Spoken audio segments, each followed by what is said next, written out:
Préparez-vous, car voici l'une de ces histoires qui semblent incroyables, mais qui sont vraies. Imaginez cette scène. Vous êtes au bar avec vos amis, en train de boire un verre. Chacun paie une tournée et c'est votre tour. Mais vous n'avez que 10 réés sur votre compte et vous savez que la carte ne passera pas. Vous décidez de sortir du bar et d'essayer de retirer de l'argent au distributeur automatique de l'autre côté de la rue. Vous insérez la carte et voyez qu'il ne reste que 10 réés sur votre compte. Vous avez aussi une carte de crédit de la même banque, mais elle est également à découvert. Mais, comme vous avez déjà un peu bu, vous décidez d'insérer la carte de crédit et d'essayer de transférer 1000 réés de la carte de crédit vers le compte courant. Évidemment, un message d'erreur s'affiche à l'écran et la machine recrache votre carte. Encore un peu ivre, vous insérez la carte du compte courant. Et, en vérifiant le solde, voilà, 1010 réés sur votre compte. Mais comment cela a-t-il pu arriver si votre carte de crédit était déjà à découvert? Bon, on réfléchira à ça plus tard, n'est-ce pas? Vous retirez de l'argent et le dépensez en bière avec vos amis au bar. Amis, suivez-moi pour découvrir cette histoire en Australie où un homme a accidentellement trouvé un bug dans des distributeurs automatiques lui permettant de retirer de l'argent sans limite. Devenant millionnaire du jour au lendemain, ce gars est devenu une véritable légende ici en Australie. Mais découvrons aussi pourquoi il s'est lassé d'être millionnaire et a décidé d'abandonner cette vie de bon vivant. Salut à tous, ici Sue, bienvenue sur la chaîne. Si comme moi vous aimez les histoires bizarres, faits divers, théories du complot et curiosités étranges, n'oubliez pas de vous abonner à la chaîne et d'activer la cloche de notification pour ne rien manquer. Aimez, commentez, partagez, ça aide beaucoup sur la chaîne. On passe à la vidéo. Aujourd'hui, je vous emmène en Australie où nous avons déménagé il y a quelques mois, pays des kangourous et des animaux les plus étranges et dangereux du monde. Il existe un dicton ici en Australie qui dit « En Australie, tout ce qui bouge essaie de te tuer ». Même aller aux toilettes la nuit me fait peur, de crainte de croiser une araignée géante. Je suis venue ici à cause du travail, vraiment les amis. Mais revenons-en. Le protagoniste de cette histoire est un homme appelé Dan Sanders. Et ce gars-là est un personnage. On peut dire que Dan a toujours été comme ça. Moyen. Il n'a jamais eu de grandes aspirations dans la vie. Pour lui, la vie était belle s'il était avec des amis dans un bar, que la bière était fraîche et qu'il avait regardé un sport. Pour pouvoir parier, il aimait beaucoup parier, il adorait aller dans les casinos. D'ailleurs, quand il a eu 18 ans, il est allé travailler dans le luxueux Crown Hotel Casino, dans la ville de Melbourne, où il habitait. Mais son emploi n'a pas duré longtemps quand son patron l'a pris sur le fait. Nageant dans la piscine de l'hôtel, se promenant dans le hall du casino, buvant une bière d'un client. Mais au moins, quelque chose de bon est sorti de ce court passage. C'est là qu'il a rencontré sa petite amie, qui est finalement devenue sa fiancée. Institutrice à l'école primaire, elle voulait retourner dans sa ville natale pour se rapprocher de sa famille. Dan n'avait rien à perdre et il a accepté de déménager aussi pour rester proche de sa petite amie. Ils sont allés dans la petite ville rurale de Wangaratta, qui ne compte que 30 000 habitants. Comme mentionné, Dan n'avait pas beaucoup d'ambition professionnelle et a donc enchaîné plusieurs petits boulots. Entreprise de jardinage, nettoyage de piscine. Il a même trouvé un emploi de barman dans une taverne de la ville. Passons à 2011, une nuit qui a bouleversé sa vie. Tu vas voir. Dan avait 29 ans et lui et sa petite amie étaient maintenant fiancés et essayaient d'économiser de l'argent pour acheter une maison. Il finissait son service, rangeait tout et fermait le bar. Mais, ce soir-là, il avait prévu de retrouver son meilleur ami, Mark, dans un autre bar qui restait ouvert plus tard. Ils sont arrivés et Mark a commencé par payer les premières tournées. Après qu'ils aient déjà bien bu, ce fut au tour de Dan de payer la tournée. Sauf que Dan savait très bien qu'il n'avait pas d'argent, non. Le peu qu'il économisait, il le mettait sur le compte commun avec sa fiancée pour acheter la maison. Il n'avait que 3 $ sur son compte courant. Tu te rends compte? Il savait que sa carte ne passerait pas. Alors, il a décidé d'essayer de retirer de l'argent au distributeur automatique qui se trouvait à l'extérieur du bar. Il est sorti du bar en titubant jusqu'au distributeur automatique de la National Australian Bank, connu sous le nom de National Australian Bank. Il se rappelle qu'en insérant sa carte dans la machine, il a vu qu'il était minuit 11. Le solde affiché était de 3 $. Pourtant, Dan a tenté de retirer 200 $, mais la machine a refusé, évidemment. Alors, il s'est souvenu qu'il avait une carte de crédit de la même banque, mais sa limite était de 2000 $ et il avait déjà dépensé 1995. Autrement dit, il ne restait que 5 $ avant d'atteindre la limite de la carte. Il a inséré sa carte de crédit et tenté de transférer 200 $ sur son compte courant. Il ne manquait plus que la machinerie, mais elle a affiché une erreur et rejeté la carte. Comme Dan était déjà un peu à l'ouest à cause de la cachaça, il a décidé d'essayer à nouveau la carte du compte courant. À sa grande surprise, le solde était maintenant de 203 $. Il a réussi à transférer l'argent sans limite, Dan l'a retiré, est retourné au bar et, avec Marc, ils ont tout bu pendant des heures. Quand la soirée s'est enfin terminée, Dan allait rentrer chez lui à pied. Il est sorti en titubant, passant devant le distributeur du National Australian Bank. Il s'est souvenu à quel point c'était étrange d'avoir réussi à retirer de l'argent et à faire ce virement. Vers 3 heures du matin, il a voulu tester si ça fonctionnait encore. Regarde, il a inséré la carte et montré un solde de 3 $. Il a donc utilisé sa carte de crédit, transféré 200 $ sur son compte courant, mais le même message d'erreur est apparu et la carte a été éjectée. Il a tenté avec le compte courant et ça a marché. Il y avait le solde de 203 $, il a retiré et a essayé à nouveau, cette fois 400 $ et ça a marché. Il a réessayé avec 6 cents, ça a marché. Puis avec 800, il a pu retirer encore. Dan était stupéfait d'avoir près de 2000 $ en liquide. Il n'y avait aucune raison pour que la carte de crédit de Dan, qui était déjà presque au plafond, approuve ces transactions. Toujours ivre et épuisé, avec une longue marche à faire, il rangea les billets et rentra chez lui en titubant. Il est rentré, s'est allongé et a dormi tout de suite. Le lendemain matin, Dan se réveille avec une sacrée gueule de bois et un flash lui revient en tête. Il se souvient avoir retiré de l'argent au distributeur automatique. Très confus, il croit que c'est son imagination ou un rêve de soulard. Mais en regardant sa table de chevet et en voyant son portefeuille rempli d'argent, il s'est rendu compte que c'était vraiment arrivé. Il a appelé sa banque pour vérifier son solde, s'attendant à ce qu'il soit à moins 1997 $ à cause de tout ce retrait. Étrangement, son solde restait toujours à 3 $. Il n'a rien compris, il a pensé que c'était une erreur de la banque et qu'il suffisait de déposer l'argent pour tout régler. Il a pris son portefeuille, s'est préparé et est parti travailler pour son service à 15 heures South ici. Il n'y avait qu'un problème, Dan est nul avec l'argent. Il ne pouvait pas se contrôler et il adorait dépenser. En plus, il adorait aussi poster, n'est-ce pas? Il savait qu'il devait rendre l'argent, mais il s'est dit « Puisque j'ai déjà mis les pieds dedans, autant en profiter tant que c'est chaud, non ?» Alors, il a acheté un nouveau réfrigérateur pour la maison, en plus de dépenser pour d'autres bêtises comme ça. Au final, il lui restait 300 $ pour parier sur des courses de chevaux et récupérer l'argent à rendre à la banque. Évidemment, ça a échoué et il a tout perdu. Il a travaillé en pensant toute la journée au distributeur automatique. En se réveillant le lendemain, il a de nouveau vérifié son solde et il y avait bien 1997 $ en négatif comme prévu. Mais ce qui était étrange, c'est que le solde n'indiquait pas d'où venait l'argent, seulement qu'il l'avait retiré. Et en vérifiant le relevé de sa carte de crédit, il est devenu encore plus confus. Il n'y avait aucune trace des virements qu'il avait effectués il y a 2 jours. Il est allé travailler et a passé la journée à élaborer une théorie sur comment cela avait pu arriver. Mais il devait tester pour voir si ça marchait. Alors, il a fermé le bar à minuit et s'est précipité au distributeur automatique. Elle a inséré la carte qui a confirmé son solde négatif de 1997 $. Elle a inséré la carte et tenté de transférer 2000 $, mais la limite rendait cela impossible. Jusqu'à ce qu'elle reçoive l'erreur et que la carte soit éjectée. En revérifiant le solde du compte courant, elle a failli s'évanouir. Il restait 3 $. Il a encore réussi à transférer depuis sa carte et effacer la dette aussitôt. Les amis, vous y croyez? Il a transféré 2000 $ de plus du crédit, retiré tout l'argent, l'a mis dans son portefeuille et est parti. Le lendemain, il a passé la journée à vérifier son solde plusieurs fois. Il aurait dû être à moins 3997 $, mais seuls ces 3 $ de solde s'affichaient. En plus, aucune transaction n'apparaissait sur le relevé de sa carte de crédit. Ce n'est que le lendemain, à 6 heures du matin, qu'il a vérifié à nouveau son solde et il était négatif de presque 4000 $. Mais étrangement, il n'était pas indiqué d'où venait l'argent et le relevé de la carte de crédit ne montrait toujours aucune trace des transferts. C'est là que Dan a découvert une faille et a une idée géniale. Il a découvert qu'entre minuit et 3 heures du matin, les distributeurs automatiques du National Australian Bank passaient en mode veille. C'est à ce moment-là que la journée changeait et que le système bancaire effectuait certaines mises à jour.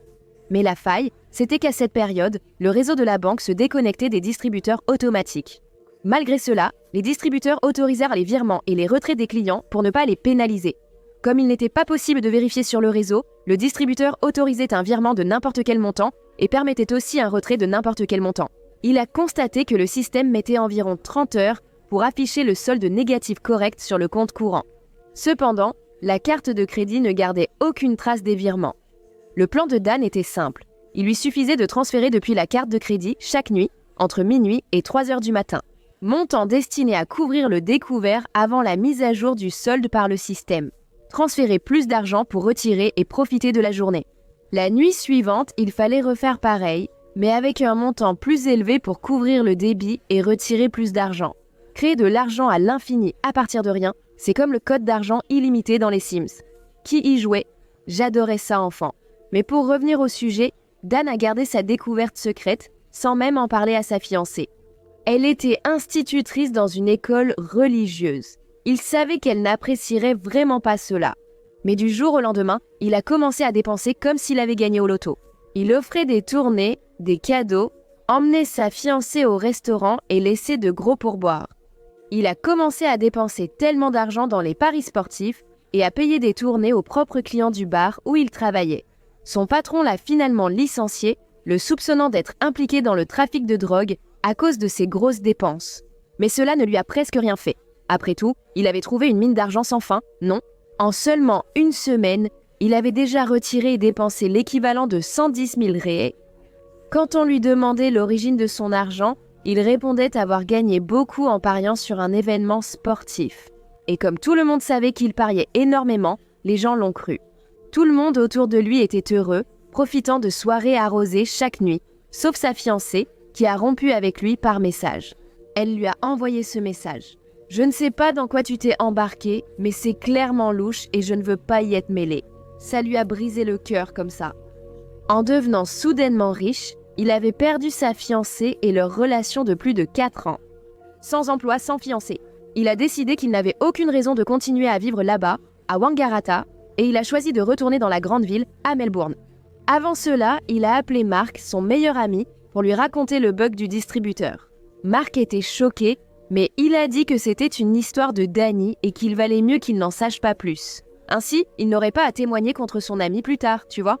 Mais il a dit qu'il serait toujours dispo pour boire un verre avec lui quand il voudrait dépenser cet argent. Mark a pris quelques jours de congé. Dan a acheté un billet pour eux deux pour Melbourne et a réservé une chambre dans l'un des hôtels les plus chers de la ville. Les deux ont profité de plusieurs jours de folie dans le plus grand style, comme dans le film Very Bad Trip, tu vois. Ils ont dépensé des milliers de dollars au casino, buvaient énormément, offraient des boissons à tout le monde au casino. Tu vas voir. Bien sûr, ils n'oubliaient jamais de passer au distributeur automatique à minuit pour faire le miracle de l'argent infini. Quelques jours plus tard, Mark a dû retourner à Wangaratta à cause du travail et Dan est resté seul dans cette chambre d'hôtel. Mais pas longtemps. Dan est resté seul une semaine dans cette chambre d'hôtel. Il a alors réfléchi à ses actes et à sa vie future, puis a pris une décision. Il a de nouveau appelé Mark et 2 autres amis dont je n'ai trouvé les vrais noms nulle part, d'accord? Il a donc acheté des billets pour tous les 3 pour Melbourne, affirmant avoir un sujet urgent à discuter avec eux. Mais avant, je voulais envoyer un bisou à Alice Mainardi de São Paulo et à Vera Novaes de Volta Redonda, Rio de Janeiro. Un gros bisou pour vous. Les 3 sont arrivés à l'hôtel ce week-end. Dan s'est assis avec les 3 et a expliqué, dans les moindres détails, le système qu'il mettait en place là-bas pour gagner autant d'argent. Alors il s'est levé et a parlé. J'ai une proposition irrésistible pour vous. J'ai réfléchi et j'ai vu que j'ai probablement gâché ma vie. Qu'un jour, tout va s'effondrer. Je serai arrêté quand la banque le saura, non? Ça ne sert à rien que j'achète des biens immobiliers ou des choses qui vont par sa source, qui vont m'être confisquées par la justice quand je serai arrêté. Je ne peux utiliser cet argent que pour des expériences. Alors, voici ma proposition. Démissionnez de vos emplois et profitons de la vie à fond, sans aucune limite de dépenses, jusqu'au dernier jour possible. J'assume toute la responsabilité. Je suis déjà perdu. Profitez et amusez-vous avec moi. Qu'est-ce que vous pensez que les amis ont fait? Ils ont accepté tout de suite, non? Et la fête a commencé dès ce soir-là. Vous imaginez? Dan a donné des liasses et des liasses d'argent à chacun. Ils sont descendus au casino et ont tout dépensé en paris. Ils ont payé des boissons à tout le monde. C'était de la folie. Ils ont réservé la plus grande suite et ont fait la fête avec disc jockey. Tous ceux qui passaient de près d'eux au casino, ils les invitaient à la fête. Ils ne se déplaçaient plus qu'en limousine. Ils entrèrent dans les boutiques de luxe comme Gucci, Prada, Louis Vuitton et achetaient presque tout. Ils offraient des sacs à tous ceux passant devant. Regarde, c'est fou. En plus d'acheter plusieurs costumes sur mesure chez Hugo Boss et d'autres marques chic, d'accord? C'est vraiment de la folie. Il a appelé un ami d'enfance dont il savait qu'il avait des problèmes financiers et il a remboursé tout son prêt étudiant. Une autre amie dont il savait qu'elle rêvait d'étudier la musique mais qui n'en avait pas les moyens. Il a payé toutes les mensualités d'une université à Paris, lui a acheté un billet en première classe et lui a donné de l'argent pour son loyer à l'arrivée. Un jour, il est passé devant l'un de ces musiciens qui joue de la guitare dans la rue, essayant de recevoir quelques pièces des passants, tu vois. Il a tellement aimé ce gars qu'il s'est caché au coin de la rue. Et il donnait des billets de 50 $ à des gens au hasard. Il leur demandait de mettre l'argent dans le chapeau du musicien. Le gars a gagné des milliers de dollars et attiré une foule sur le trottoir pour le regarder jouer. Dan a rencontré un couple âgé au casino et a engagé une conversation animée avec eux. Ils ont dit qu'ils rêvaient de fêter leur anniversaire de mariage à Hawaï. Mais faute d'argent, ils avaient renoncé. Dan a dit « Attendez-moi ici ». Il est allé jusqu'à sa chambre d'hôtel et il est revenu avec un sac Louis Vuitton. Il l'a posé devant le couple et a dit « Tenez, profitez de votre voyage de rêve ». Ils ont ouvert le sac. 100 000 réais à l'intérieur. Je voulais aussi. Lui et son ami donnaient 500 $ pour attraper. Des personnes au hasard dans le casino se mettaient à courir et à voler la petite bille qui tournait sur la roulette. Ils leur donnèrent de l'argent pour faire ça. C'était courant qu'ils louent un bus et qu'ils conduisent dans la ville, s'arrêtant devant des auberges de touristes, prenant des jeunes et les emmenant à des fêtes avec boissons gratuites, DJ, célébrités. Tout cela se passait sur le toit de leur hôtel. Après avoir mangé au restaurant, ils payaient souvent l'addition de tous les clients. Écoute ça. Plusieurs fois, la banque elle-même l'appelait pour confirmer si c'était bien lui qui faisait tous ses achats. Tu vois quand ils appellent pour vérifier « Monsieur Dan, avez-vous vraiment dépensé 100 000 réais chez Gucci ?» Alors il disait « Oui, c'est bien moi. Ah d'accord, c'était juste pour confirmer par sécurité. » C'est étrange, non? La banque ignorait tout, mais ton compte n'a jamais été à découvert. La plus grosse dépense d'un seul coup, c'est quand il a loué un jet privé de 27 places pour un demi-million de réais. Et il a emmené ses amis sur une île près de Bali, juste pour lui et ses amis, pendant 2 jours. Champagne, caviar, masseuse d'Indonésie. Ils en ont vraiment profité. Un seul ami a dû rester en Australie pour faire les virements chaque nuit avec la carte de Dan. Fou, non? Maintenant, vous devez vous demander quand est-ce que toute cette fête va s'arrêter. La banque a dû remarquer quelque chose, non? Ce n'est pas ce qui s'est vraiment passé. Cette vie folle a affecté Dan. Il devenait paranoïaque, convaincu que la police fédérale pouvait surgir à tout instant pour l'arrêter. Chaque coup à la porte affolait son cœur. Ça doit être dur de vivre comme ça, non? Il a eu des troubles du sommeil, de l'anxiété, s'est davantage plongé dans la débauche et l'alcool, puis a sombré dans la dépression. Il a même commencé à avoir des tremblements à la paupière de son œil droit, à cause du stress. Quand il allait au guichet pour faire les virements, il devenait paranoïaque, pensant que le guichet lui parlait. Il voyait son nom sur le distributeur automatique à la place de National Australian Bank, bref, il perdait la tête. C'est au milieu d'une de ses crises d'anxiété qu'il a pris une décision. Il a dit « Ça suffit, je ne voulais plus de cette vie folle, à toujours craindre que la police m'attaque. » On ne peut pas vivre comme ça non plus, n'est-ce pas? Alors, il a appelé ses amis et a dit qu'il allait arrêter de faire les transferts, laisser Amy tout révéler et voir ce qui allait se passer. Il a pris son ordinateur portable, a ouvert son compte et leur a dit de transférer autant qu'ils voulaient sur leur compte personnel. À partir de demain, il n'aurait plus d'argent. Ses amis l'ont fait et sont repartis à Wangaratta. Dan a eu 80 000 $ et, pour la première fois depuis des mois, il n'est pas sorti à minuit au distributeur. Après la mise à jour du système, son compte est passé en négatif avec un solde inquiétant. En 4 mois, Dan a dépensé près de 9 millions de réais en fêtes, boissons, paris et voyages. Allez Ben, très bien dépensé, juste par hasard. Faux, totalement. C'est ça les amis. Il savait qu'il n'y avait plus de retour en arrière et que la banque allait le découvrir et le poursuivre. Il a dit qu'il s'est senti soulagé et qu'il a même dormi comme un bébé. Même le tremblement dans son œil a disparu. Dan a reçu un appel de la banque disant qu'ils avaient identifié des anomalies sur son compte. Ils ont demandé s'il savait de quoi il s'agissait. Dan a dit que non et qu'il devait enquêter. L'employé de la banque a dit qu'ils allaient enquêter. Il l'a dit à Dan. Ne pas tenter de fuir le pays, car en cas d'illégalité, la police fédérale viendrait le chercher. Dan a simplement dit « Faites votre travail, puis il est resté dans la chambre en attendant la police. Un mois plus tard, sans nouvelles, il a appelé la banque pour demander où en était l'enquête sur son compte. L'appel a été transféré à un homme du service fraude de la banque. L'homme a répondu et a dit « Vous savez très bien ce que vous avez fait, monsieur Sanders. Vous avez ruiné votre vie et maintenant c'est une affaire pour la police. Ils vont bientôt vous arrêter. » Dan est resté dans la chambre en attendant. Mais un mois de plus s'est passé et, eh bien, rien. Son dernier argent touchant à sa fin, il décide de retourner à Wangaratta. Et le plus étrange, c'est que 3 mois ont passé sans que personne ne vienne le chercher. Il a trouvé un poste de barman ailleurs et a repris sa vie. Plus ou moins comme si ces 4 derniers mois de folie n'avaient jamais eu lieu. 3 ans ont passé, rien n'a changé, vous le croyez ? En 2014, Dan s'était installé dans le Queensland. Pour vous donner une idée, Dan lui-même a appelé plusieurs fois la banque pour demander une mise à jour sur l'enquête. Il a de nouveau souffert d'anxiété et de dépression, ne sachant pas ce qui l'attendait. Il voulait un jour se marier et avoir des enfants, mais il avait peur que, dans plusieurs années, la police vienne frapper à sa porte à cause de ce moment. S'il boit, dans une affaire de 2011, la banque disait juste « enquêter » puis raccrochait. Fatigué de vivre dans cette agonie, il a décidé de contacter un journaliste du Sydney Morning Herald et il a tout raconté.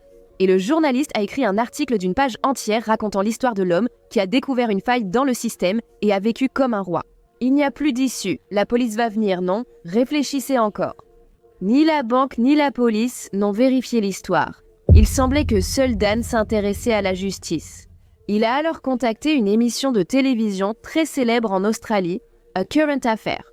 Des millions de personnes regardent cette émission chaque soir en prime time. Ils ont réalisé un reportage racontant toute l'histoire de Dan, avec même des prises de vue dans des limousines et des jets privés. L'histoire a tellement fait le buzz et est devenue virale que cette fois, il n'y avait plus d'échappatoire, n'est-ce pas ? La police a finalement arrêté Dan. Mais écoute bien cette partie. Quand la police a contacté la National Australian Bank, la banque a refusé de porter plainte. Elle a même refusé d'aider à l'enquête. Tu te rends compte ? En réalité, la banque n'avait jamais contacté la police. Il y a 3 ans, aucune enquête n'avait été ouverte. La police n'aurait pas dû arrêter Dan, car la banque n'avait pas porté plainte et l'arrestation reposait sur une information télévisée. Mais comme l'histoire était devenue tellement virale, ils l'ont arrêté quand même, et Dan a été jugé. Au tribunal, la même chose s'est produite. La banque a refusé de participer, a refusé de témoigner et n'a fourni aucun document prouvant que Dan avait réellement commis ce vol. Mais tu dois te demander pourquoi la banque n'a pas porté plainte, non ? Ils ont dû enquêter et trouver la faille de sécurité des distributeurs automatiques. Mais, s'ils dénonçaient Dan, ils assumeraient publiquement cette faille de sécurité dans leur banque. Cela deviendrait public dans les médias et cela tournerait probablement au scandale. Beaucoup de clients retireraient leur argent. Les actions de la banque chuteraient et les pertes dépasseraient largement les 9 millions de réés volés par Dan. Non, ils ont donc abandonné sans jamais contacter la police. Si Dan était resté discret et n'avait pas contacté la presse, il n'aurait sans doute jamais été arrêté. Le procès fut chaotique. L'accusation n'avait aucune preuve pour accuser Dan, et même s'il avait lui-même avoué au tribunal, le juge n'a rien compris. Quand Dan a expliqué, c'était l'arnaque. Tu transfères ici, retire-te là, puis tu transfères un montant plus élevé. Le lendemain, à minuit, le juge est resté bouche bée, sans comprendre le crime qu'il jugeait. Il a finalement écopé d'1 an de prison et d'une amende d'environ 1 million de réés. Aujourd'hui, Dan est redevenu un homme ordinaire. Simple Zhang mène une vie tranquille, travaillant comme gestionnaire de location saisonnière, un peu comme un Airbnb, tu vois. Il donne aussi des conférences sur la dépendance aux jeux. Son histoire devrait devenir un film hollywoodien en pré-production. Il a participé à plusieurs podcasts et il est vraiment un gars très drôle. Quand il raconte ses histoires, c'est encore plus surréaliste. Il est devenu une légende en Australie. Mais maintenant, je veux savoir ce que vous en pensez. Qu'est-ce que vous feriez si vous découvriez un plan comme celui-ci ? Profiteriez-vous comme Dan et ses amis, ou refuseriez-vous l'argent ? Et vous contacteriez même la banque pour signaler la faille de sécurité. Laissez déjà vos commentaires ici, je veux savoir ce que vous feriez. Moi, je ne sais pas ce que je ferais. Pour être honnête, j'achèterais tellement de choses. J'achèterais une maison pour ma mère. Oh mon Dieu. Alors voilà mes amis, quelle histoire folle, n'est-ce pas ? Dites-moi dans les commentaires ce que vous feriez avec tout cet argent. Vous avez aimé la chaîne ? Abonnez-vous, activez la cloche de notification pour ne rien rater, aimez, commentez et profitez-en pour partager avec ceux qui veulent de l'argent. Partagez dès maintenant. Peut-être qu'on trouvera aussi un plan comme ça. Restez connectés pour la prochaine vidéo. Salut! Oh là là!